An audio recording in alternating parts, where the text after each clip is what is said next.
এই ভিডিওতে আমরা জানব বিএনএস সেকশন 2 ধারা 2। আগের ভিডিওতে আমরা জেনেছিলাম বিএনএস সেকশন 2 এর ক্লজ 14 থেকে 25 পর্যন্ত। যদি ভিডিওটি না দেখে থাকেন তবে ভিডিও সিরিজে গিয়ে অবশ্যই দেখে নেবেন। এই ভিডিওতে আমরা শেষ ক্লজগুলো সম্পর্কে জানব। ক্লজ 26 পার্সন এর সম্পর্কে বলে, কোনো কোম্পানি, অ্যাসোসিয়েশন অথবা কোনো ব্যক্তিকে পার্সন মানা হবে। সেটি ইনকর্পোরেটেড হতেও পারে, আবার নাও পারে। Next, public.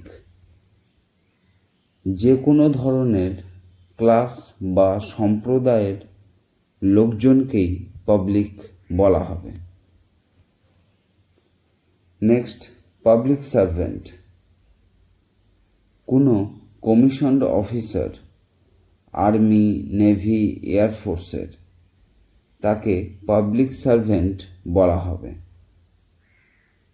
কোনো জাজ, তাকেও পাবলিক সার্ভেন্ট বলা হবে। কোর্ট অফিসার্স মানে কোর্টের দ্বারা নিযুক্ত অফিসাররাও পাবলিক সার্ভেন্ট। পঞ্চায়েত মেম্বার ও অ্যাসেসর্স, যারা কোর্ট বা পাবলিক সার্ভেন্টকে অ্যাসিস্ট করে, তারাও পাবলিক সার্ভেন্ট। কোর্টের আরবিট্রেটরসরাও পাবলিক সার্ভেন্ট। কনফাইনমেন্ট অফিসিয়ালসকেও পাবলিক সার্ভেন্ট বলা হবে। সেই সব অফিসার যারা ক্রাইম হতে দেয় না, পাবলিক হেলথ এবং সেফটিকে প্রোটেক্ট করে, তাদেরকেও পাবলিক সার্ভেন্ট বলা হবে, যেমন পুলিশ। গভর্নমেন্টের রেভিনিউ অফিসারদেরও পাবলিক সার্ভেন্ট বলা হবে। ভিলেজ, টাউন, ডিস্ট্রিক্টের যে লোকাল রেভিনিউ অফিসাররা থাকে, তাদেরও পাবলিক সার্ভেন্ট বলা হবে।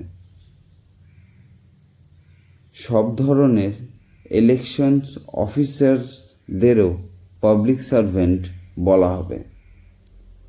লাস্ট, যে কোনো ধরনের গভর্নমেন্ট এমপ্লয়িকে পাবলিক সার্ভেন্ট বলা হবে। সাথে সেই কর্পোরেশনসও যেটি গভর্নমেন্ট দ্বারা পরিচালিত, সেই কর্পোরেশনের এমপ্লয়ীদেরও পাবলিক সার্ভেন্ট বলা হবে। মিউনিসিপ্যাল কমিশনারকেও পাবলিক সার্ভেন্ট বলা হবে। Next clause, reason to believe. যদি কোনো ব্যক্তির কাছে প্রপার রিজন থাকে কোনো কিছুকে বিলিভ করার জন্য, তখন রিজন টু বিলিভ মানা হবে। Next, special law. যেটি কোনো পার্টিকুলার সাবজেক্টের উপর অ্যাপ্লিকেবল হবে, যেমন পক্সো অ্যাক্ট, যেটি সেক্সুয়াল হ্যারাসমেন্ট এর ব্যাপারে বলে।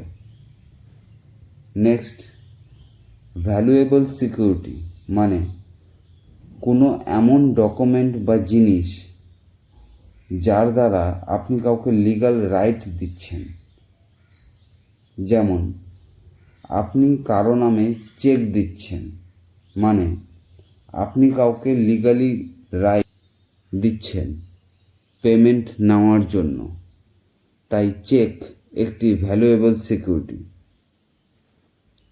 Next, vessel. জলের মধ্যে দিয়ে যাওয়া আসা করা সব ধরনের যানকেই ভেসেল বলা হবে। সেটি হিউম্যান বিইংকে নিয়ে যাওয়ার জন্যই হোক কিংবা প্রপার্টিকে নিয়ে যাওয়ার জন্যই হোক, দুই ক্ষেত্রেই এই ধরনের যানকে ভেসেল বলা হবে। নেক্সট, ভলেন্টারিলি, যখন কোনো ব্যক্তি জেনে বুঝে এমন কাজ করে যাতে সেই কাজের দ্বারা কিছু ঘটতে পারে, যেমন আপনি বাড়ির ছাদ থেকে ইট ফেলে দিলেন জেনে বুঝে, এতে কিছু ঘটতে পারে, মানে ইচ্ছাকৃতভাবে বা জেনে বুঝে কিছু করাকে ভলেন্টারিলি মানা হবে।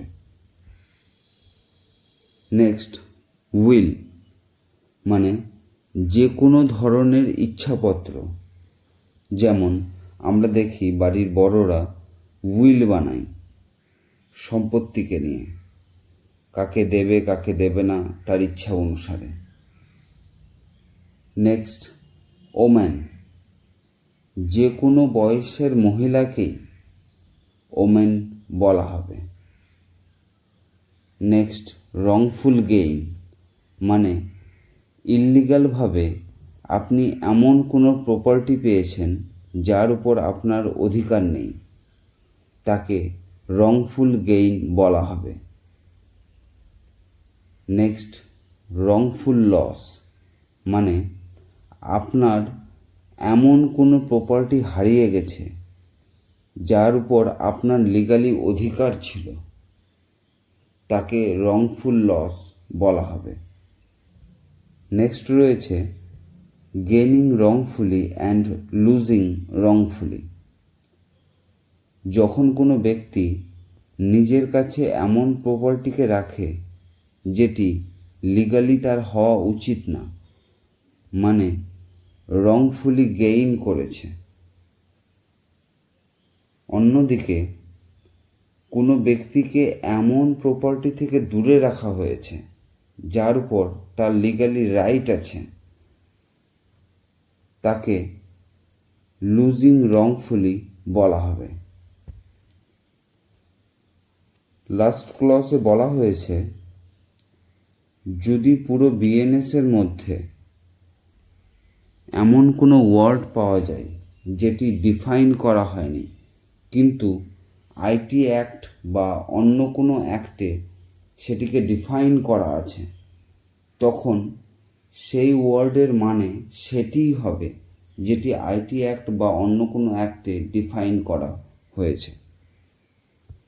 এই ছিল বিএনএস সেকশন 2, যেখানে আমরা 39টি ক্লজ বা ডেফিনেশন জানলাম। যদি আগের ডেফিনেশনগুলো না দেখে থাকেন তবে ভিডিও সিরিজে গিয়ে অবশ্যই দেখে নেবেন। এই চ্যানেলে আইন সংক্রান্ত বিষয়গুলো খুব সহজেই আপনি জানতে এবং বুঝতে পারবেন, তাই চ্যানেলটি অবশ্যই সাবস্ক্রাইব করে নেবেন। ধন্যবাদ।